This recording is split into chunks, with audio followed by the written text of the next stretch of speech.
तो चलिए स्टार्ट करते हैं और बात करते हैं कि अगर आप फार्मास्यूटिकल एनालिसिस में एम फार्मा करते हैं तो उसके बाद आपके लिए क्या जॉब अपॉर्चुनिटी होती है, मतलब उसके बाद आपको क्या जॉब के अवसर मिलते हैं। अगर आप फार्मास्यूटिकल एनालिसिस में एम फार्मा करने के बाद अगर आप फार्मास्यूटिकल इंडस्ट्री के अंदर जाते हैं तो वहां पर आपको सबसे पहले एडीएल एनालिटिकल डेवलपमेंट लेबोरेटरीज के अंदर काम करने का मौका मिलता है। यहाँ पर बेसिकली मेथड डेवलपमेंट का काम किया जाता है और यहाँ पर ज़्यादातर जो लोग आपको काम करते हुए मिलेंगे वो एनालिसिस के अंदर एम फार्मा होंगे। उसके अलावा टेक ट्रांसफ़र का काम भी मिलता है। जो भी लोग एडीएल के अंदर काम करते हैं उनको टेक ट्रांसफ़र की जिम्मेदारी सौंपी जाती है। देखिए टेक ट्रांसफ़र क्या होता है ये अपने आप में एक बहुत बड़ा विषय है और इसके ऊपर मैं एक सेपरेट वीडियो बनाऊंगा, तो उसमें आपको पूरा सिस्टमेटिक वे में क्लियर करूंगा कि टेक ट्रांसफ़र क्या होता है। बट मैं शॉर्ट में आपको बता देता हूं कि टेक ट्रांसफ़र का मतलब होता है टेक्नोलॉजी का ट्रांसफ़र। जब एक इंडस्ट्री का मतलब है कि जैसे मान लीजिए कि कोई एक इंडस्ट्री है जिसके डिफरेंट प्लांट्स हैं इंडिया के अलग अलग पार्ट में, उसका एक प्लांट मुंबई में है और एक प्लांट अहमदाबाद में है।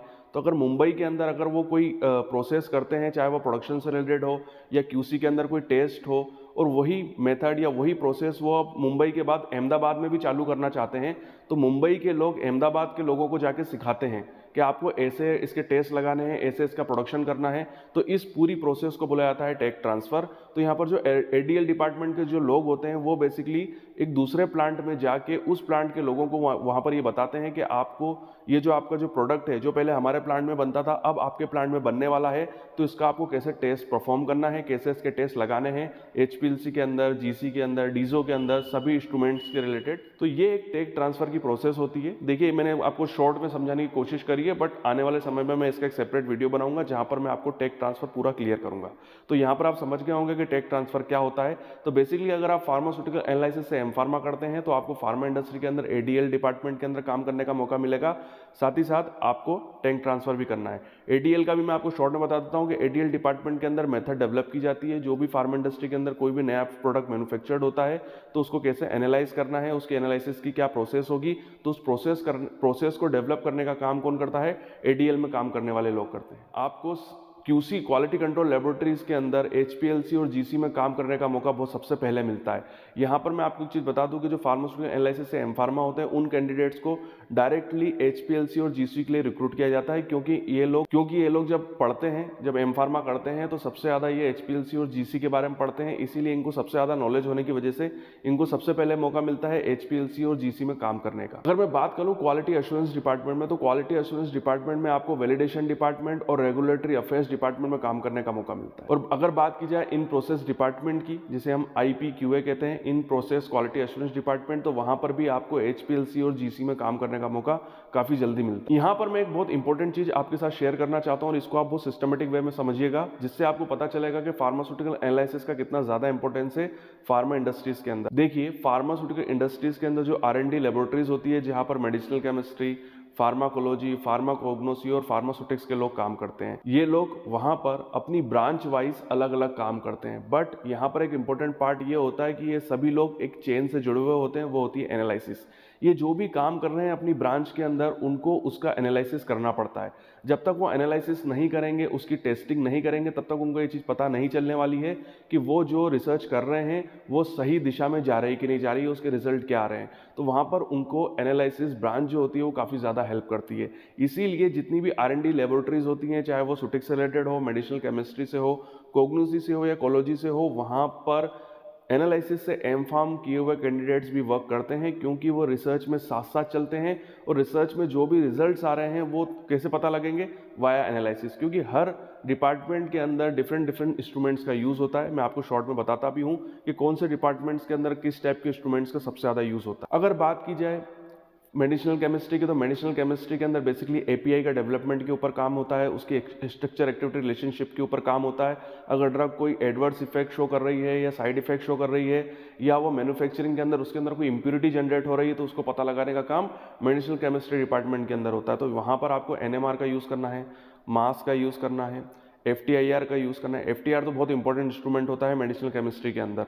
एचपीएलसी का यूज़ करना है, जीसी का यूज़ करना है, यूवी का यूज़ करना है, अल्ट्रावायलेट विजिबल स्पेक्ट्रोस्कोप का यूज़ करना होता है। तो यहाँ पर काफ़ी ऐसे इंस्ट्रूमेंट्स हैं जिनका यूज़ होता है। उसके बात करें हम फार्मास्यूटिक्स डिपार्टमेंट की, तो फार्मास्यूटिक्स डिपार्टमेंट के अंदर हम ड्रग को डिज़ाइन करते हैं, उसके नए नए डोजेज फॉर्म को डिज़ाइन करते हैं, उसके नए नए कॉम्बिनेशन को डेवलप करते हैं, नए नए फॉर्मुलेशन डेवलप करते हैं। तो वहाँ पर जो इंस्ट्रूमेंट यूज़ होते हैं वो होता है dissolution instrument, HPLC, GC, UV ultraviolet visible spectroscope और DSC डिफरेंशियल स्कैनिंग कैलोरीमेट्री, ये इंस्ट्रूमेंट जो होते हैं वो फार्मास्यूटिक्स के अंदर सबसे ज़्यादा यूज़ होते हैं। उसके अलावा हम बात करें फार्माकोग्नोसी डिपार्टमेंट की, जहाँ पर हम हर्बल ड्रग्स के ऊपर काम करते हैं, तो वहाँ पर भी काफ़ी इंस्ट्रूमेंट यूज़ होते हैं, जैसे HPLC, GC, accelerated solvent extractor, atomic absorption spectroscope, ये सारे वो इंस्ट्रूमेंट है जो कि फार्माकोग्नोसी के अंदर यूज़ होते हैं। उसके अगर हम बात करें फार्माकोलॉजी की, तो फार्माकोलॉजी के अंदर हम एनिमल स्टडी करते हैं, प्री क्लिनिकल ट्रायल्स और क्लिनिकल ट्रायल्स करते हैं, और जहाँ पर आपको GCMS और LCMS का बहुत ज़्यादा यूज़ करना होता है। तो ये जितनी भी ब्रांचेस हैं, यहाँ पर आप समझ सकते हैं कि कितने ज़्यादा एनालिटिकल और सोफिस्टिकेटेड इंस्ट्रूमेंट्स का यूज़ होता है, और ये सारे इंस्ट्रूमेंट्स जो होते हैं बेसिकली ये कोई ना कोई एनालिस्ट हैंडल करता है, और ये ज़्यादातर एनालिस्ट जो होते हैं वो फार्मास्यूटिकल एनालिसिस में एम फार्मा। उसके अलावा दूसरा जो जॉब का ऑप्शन होता है वो होता है आपका कि आप जितने भी सोफिस्टिकेटेड इंस्ट्रूमेंट बनाने वाली कंपनीज है, चाहे वो शिमार्जू हो, वाटर्स हो, थर्मो फिशर हो या मर्क हो, यहाँ पर भी फार्मास्यूटिकल एनालिसिस में एम फार्म किए हुए कैंडिडेट वर्क करते हैं as a marketing, as a consultant. इनका काम, क्योंकि ये इंस्ट्रूमेंट्स के बारे में काफ़ी ज़्यादा जानते हैं, इंस्ट्रूमेंट की इंजीनियरिंग के बारे में नहीं, इंस्ट्रूमेंट्स के यूज़ के बारे में, तो इन कंपनीज में भी आपको एम फार्मा किए हुए कैंडिडेट वर्क करते हुए मिल जाएंगे और काफ़ी अच्छी खासी सैलरी में यहाँ पर वर्क करते हैं। अगर हम बात करें टीचिंग की, तो काफ़ी लोग जो होते हैं वो आफ्टर एनालिसिस में एम फार्म करने के बाद टीचिंग में जाते हैं, एज ए फैकल्टी बन जाते हैं। बट एक चीज़ आपको बता दूं कि किसी भी फार्मेसी कॉलेज में जिसकी स्ट्रेंथ 60 स्टूडेंट 60 स्टूडेंट्स की होती है, वो कम से कम 2 फैकल्टीज़ को जो कि एम फार्मा होते हैं फार्मास्यूटिकल एनालिसिस में, उनको वो रिक्रूट कर सकती है। मतलब 2 फैकल्टी जो होती हैं वो फार्मास्यूटिकल एनालिसिस से एम फार्मा किसी भी फार्मेसी कॉलेज के अंदर बी फार्मा को पढ़ाने के लिए एलिजिबल होती है। उसके अलावा अगर आप फार्मास्यूटिकल एनालिसिस में एम फार्मा करते हैं तो आप सेंट्रल गवर्नमेंट की कुछ एजेंसीज है जहां पर आप एज ए साइंटिस्ट वर्क कर सकते हैं, जैसे DRDO, CDRI, फार्माकोपियल कमीशन। यहाँ पर जो रिक्वायरमेंट्स होती है, जो वांट्स होती है, वो इनकी ऑफिशियल वेबसाइट पर समय समय पर निकलती हैं, और वहाँ पर आप रिटन एग्जाम क्लियर करने के बाद एक पर्सनल इंटरव्यू को क्लियर करना होता है और फिर आप वहाँ पर वर्क कर सकते हैं और काफ़ी अच्छा सैलरी स्केल होता है। एक और इम्पोर्टेंट चीज़ जहाँ पर अधिकतर स्टूडेंट जो है वो फार्मास्यूटिकल एनालिसिस में एम फार्मा करने के बाद जाते हैं, वो होता है CRO, contract based research organisation. ये कॉन्ट्रैक्ट बेस्ड रिसर्च ऑर्गेनाइजेशन एक प्राइवेट सेक्टर होता है, और ये डिफरेंट लेबोरेटरीज होती हैं जो कि बाहर से आने वाले रिसर्च वर्क को करती हैं। बाहर से आने वाले का मतलब ये है कि कई बार कोई PhD स्टूडेंट या एम फार्मा स्टूडेंट, और यहाँ तक कि जो फार्मास्यूटिकल इंडस्ट्रीज होती हैं उनके पास वो फैसिलिटीज़ नहीं होती हैं जिस वजह से वो कोई रिसर्च वर्क कर पाएँ। इसीलिए फैसिलिटी ना होने की वजह से वो इन CROs को अपना रिसर्च वर्क देती हैं और उसको फंड भी देती हैं, मतलब पैसा भी देती हैं। ये जो CROs होते हैं ये रिसर्च के बदले पैसा लेते हैं और उनके बदले रिसर्च का वर्क करते हैं। देखिए एनालिसिस में मैंने आपको बताया कि काफ़ी ज़्यादा सोफिस्टिकेटेड इंस्ट्रूमेंट्स का यूज़ होता है, इसीलिए जितनी भी CROs होती हैं, मतलब कॉन्ट्रैक्ट बेस्ड रिसर्च ऑर्गेनाइजेशंस होती हैं, वो लोग NABL एक्रीडेटेड होती हैं। ये NABL क्या होता है, इसका फुल फॉर्म तो मैं साइड में आपको लगा ही रहा हूँ। बेसिकली NABL एक तरह की ग्रेड होती है जो कि भारत सरकार के द्वारा किसी भी लेबोरेटरी को दी जाती है, जैसे कि ISO होती है, NAC होता है, या आप किसी होटल सेक्टर के अंदर जाएंगे तो उनको 5 स्टार दिए जाते हैं, 3 स्टार दिए जाते हैं। वैसे ही किसी भी लेबोरेटरी को जहाँ पर किसी भी एनालिसिस का काम होता है उनको NABL एक्रीडेशन दिया जाता है। बेसिकली कोई भी लेबोरेटरी हो, चाहे वो माइक्रोबायोलॉजी लेबोरेटरी हो या एनालिसिस से रिलेटेड लेबोरेटरी हो, सभी को NABL दिया जाता है। देखिए NABL से ये फ़ायदा होता है कि जो भी पर्सन उस पर्टिकुलर लेबोरेटरी को अपना रिसर्च वर्क का काम देता है, उस ग्रेड की NABL ग्रेड होने की वजह से उसके अंदर एक विश्वसनीयता आ जाती है कि ये लैब का स्टैंडर्ड काफ़ी हाई है क्योंकि इनके पास NABL है।